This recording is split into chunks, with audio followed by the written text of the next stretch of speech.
श्री बैद्यनाथ महादेव की कथा। एक बार राक्षसराज रावण ने हिमालय पर स्थिर होकर भगवान शिव की घोर तपस्या की। उस राक्षस ने अपना एक एक सिर काट काट कर शिवलिंग पर चढ़ा दिए। इस प्रक्रिया में उसने अपने 9 सिर चढ़ा दिया तथा 10वें सिर को काटने के लिए जब वह उद्यत तैयार हुआ, तब तक भगवान शंकर प्रसन्न हो उठे। प्रकट होकर भगवान शिव ने रावण के 10 सिरों को पहले की ही भांति कर दिया। उन्होंने रावण से वर मांगने के लिए कहा। रावण ने भगवान शिव से कहा कि मुझे इस शिवलिंग को ले जाकर लंका में स्थापित करने की अनुमति प्रदान करें। शंकर जी ने रावण को इस प्रतिबंध के साथ अनुमति प्रदान कर दी कि यदि इस लिंग को ले जाते समय रास्ते में धरती पर रखोगे तो यह वहीं स्थापित अचल हो जाएगा। जब रावण शिवलिंग को लेकर चला तो मार्ग में चिताभूमि में ही उसे लघुशंका पेशाब करने की प्रवृत्ति हुई। उसने उस लिंग को एक अहीर को पकड़ा दिया और लघुशंका से निवृत्त होने चला गया। इधर शिवलिंग भारी होने के कारण उस अहीर ने उसे भूमि पर रख दिया। वह लिंग वहीं अचल हो गया। वापस आकर रावण ने काफी जोर लगाकर उस शिवलिंग को उखाड़ना चाहा, किंतु वह असफल रहा। अंत में वह निराश हो गया और उस शिवलिंग पर अपने अंगूठे को गड़ाकर अंगूठे से दबाकर लंका के लिए खाली हाथ ही चल दिया। इधर ब्रह्मा, विष्णु, इंद्र आदि देवताओं ने वहां पहुंचकर उस शिवलिंग की विधिवत पूजा की। उन्होंने शिव जी का दर्शन किया और लिंग की प्रतिष्ठा करके स्तुति की। उसके बाद वे स्वर्गलोक को चले गए। श्री शिव महापुराण के कोटि रुद्र संहिता में श्री वैद्यनाथ ज्योतिर्लिंग की कथा इस प्रकार लिखी गई है। राक्षसराज रावण अभिमानी तो था ही, वह अपने अहंकार को भी शीघ्र प्रकट करने वाला था। एक समय वह कैलाश पर्वत पर भक्तिभाव पूर्वक भगवान शिव की आराधना कर रहा था। बहुत दिनों तक आराधना करने पर भी जब भगवान शिव उस पर प्रसन्न नहीं हुए, तब वह पुनः दूसरी विधि से तप साधना करने लगा। उसने सिद्धिस्थल हिमालय पर्वत से दक्षिण की ओर सघन वृक्षों से भरे जंगल में पृथ्वी को खोदकर एक गड्ढा तैयार किया। राक्षस कुलभूषण उस रावण ने गड्ढे में अग्नि की स्थापना करके हवन आहुतियां प्रारंभ कर दिया। उसने भगवान शिव को भी वहीं अपने पास ही स्थापित किया था। तप के लिए उसने कठोर संयम नियम को धारण किया। वह गर्मी के दिनों में 5 अग्नियों के बीच में बैठकर पंचाग्नि सेवन करता था, तो वर्षा काल में खुले मैदान में चबूतरे पर सोता था और शीतकाल सर्दियों के दिनों में आकंठ गले के बराबर जल के भीतर खड़े होकर साधना करता था। इन 3 विधियों के द्वारा रावण की तपस्या चल रही थी। इतनी कठोर तप करने पर भी भगवान महेश्वर उस पर प्रसन्न नहीं हुए। ऐसा कहा जाता है कि दुष्ट आत्माओं द्वारा भगवान को रिझाना बड़ा कठिन होता है। कठिन तपस्या से जब रावण को सिद्धि नहीं प्राप्त हुई, तब रावण अपना एक एक सिर काटकर शिव जी की पूजा करने लगा।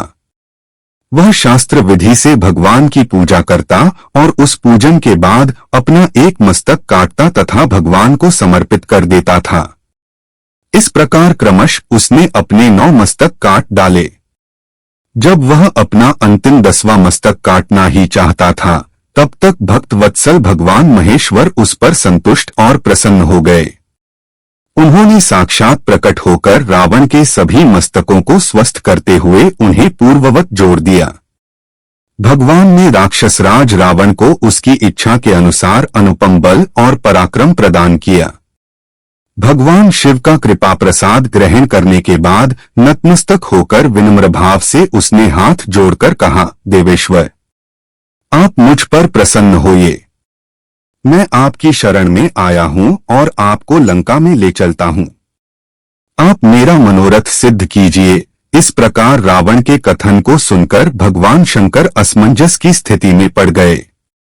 उन्होंने उपस्थित धर्म संकट को टालने के लिए अनमने होकर कहा, राक्षसराज, तुम मेरे इस उत्तम लिंग को भक्तिभाव पूर्वक अपनी राजधानी में ले जाओ, किंतु यह ध्यान रखना, रास्ते में तुम इसे यदि पृथ्वी पर रखोगे तो यह वहीं अचल हो जाएगा।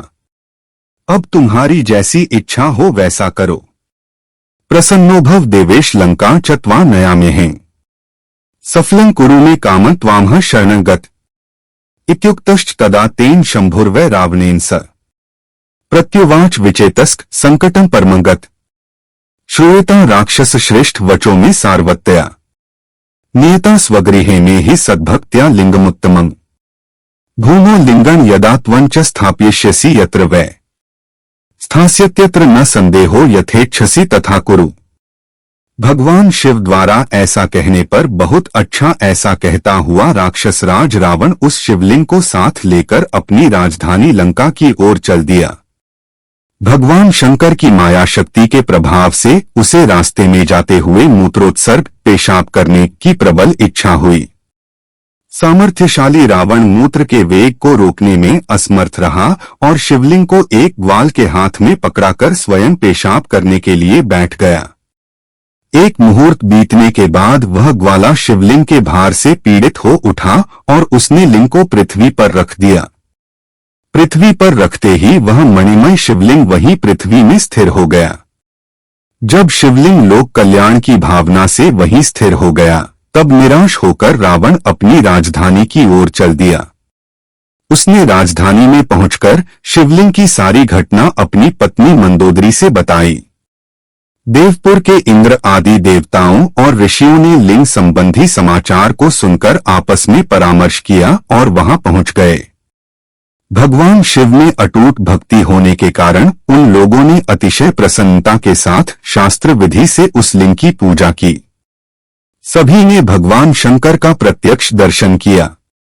तस्मिन् लिंगे स्थिते तत्र सर्वलोकहिताय वै रावण स्वगृह गत्वा वरं प्राप्य महोत्तमम् तच्छ्रुत्वा सकला देवा शक्राद्या मुन्यस्तथा परस्परं समामन्त्र्य शिवसक्तधियोम्ला तस्मिन् काले सुरा सर्वे हरिब्रह्मद्यो मुने आजग्मुस्तत्र सुप्रीत्या पूजां चक्रुर्विशेषत प्रत्यक्षन्तं तदा दृष्ट्वा प्रतिष्ठाप्य च ते सुरा वैद्यनाथेति संप्रोच्य नत्वा दिव ययु प्रसन्नोभव देवेश लंका च त्वा नयाम्यहे सफलं कुरु मे कामं त्वामह शरणं गत इत्युक्तश्च तदा तेन शंभुर्वै रावणेन स प्रत्युवाच विचेतस्क संकटं परमं गत श्रूयता राक्षस श्रेष्ठ वचो में सार्वत्या नियता स्वगृहे में ही सद्भक्त्या लिंगमुत्तमम् भूमो लिंगं यदा त्वं च स्थापयिष्यसि यत्र वै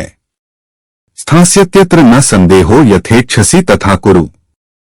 भगवान शिव द्वारा ऐसा कहने पर बहुत अच्छा ऐसा कहता हुआ राक्षस राज रावण उस शिवलिंग को साथ लेकर अपनी राजधानी लंका की ओर चल दिया।